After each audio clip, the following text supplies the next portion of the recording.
உங்கள நெறைய பேருக்கு இந்த விஷயம் தெரிஞ்சிருக்கும். என்னன்னா சூர்யா நடிச்ச கஜினி படத்துல முதல் முறையா நடிக்கதா இருந்தது அஜித் தான். இந்த படத்துக்கு முதல்ல அவங்க வச்சிருந்த டைட்டில் மிரட்டல் அப்படின்னு வச்சிருந்தாங்க. சூர்யாவோட கெரியர்லயே ஃபர்ஸ்ட்டு ஒரு 10 ஃபிலிம் பெஸ்ட் ஃபிலிம்னு எடுத்தோனா, அதில கஜினி ஒரு படமா இருக்கும் கண்டிப்பா. இந்த படம் தமிழ்ல மட்டும் இல்லாம ஹிந்திலயும் பயங்கரமான வசூல் சாதனை புரிஞ்சிருந்தது. இந்த படத்துல ஃபர்ஸ்ட்டு அஜித், அசின் இவங்க தான் கமிட் ஆயிருந்தாங்களாம். இதில அஜித் தான் ஃபர்ஸ்ட்டு சிக்ஸ் பேக்க கொண்டு வரலாம் அப்படின்ற மாரி ஐடியாவ ஏஆர் முருகதாஸ்க்கு சொல்லியிருந்தாராம். ரீசென்ட்டா ஒரு இன்டர்வியூல கூட ஏஆர் முருகதாஸ் இத சொல்லியிருப்பாரு.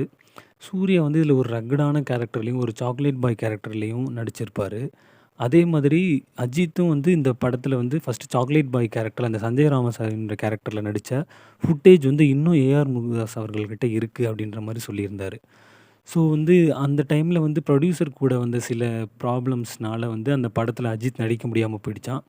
ஸோ அதுக்கப்புறமா தான் சூர்யா இந்த படத்தில கமிட் ஆனாரு. ஸோ இந்த படத்தோட ஃபுட்டேஜஸ் கூட இன்னும் ஏஆர் முருகதாஸ் அவர்கிட்ட இருக்கு அப்படின்ற மாரி சொல்லியிருந்தாரு. அத ரிலீஸ் பண்ணா கூட நல்லாயிருக்கும்.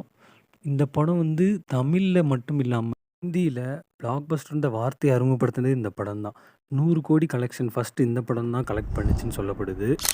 ஸோ இந்த மாதிரியான சினிமா செய்திகள நீங்களும் தெரிஞ்சுக்கணும்னா, இந்த சேனல சப்ஸ்கிரைப் பண்ணுங்க. தேங்க்ஸ் ஃபார் வாட்சிங்.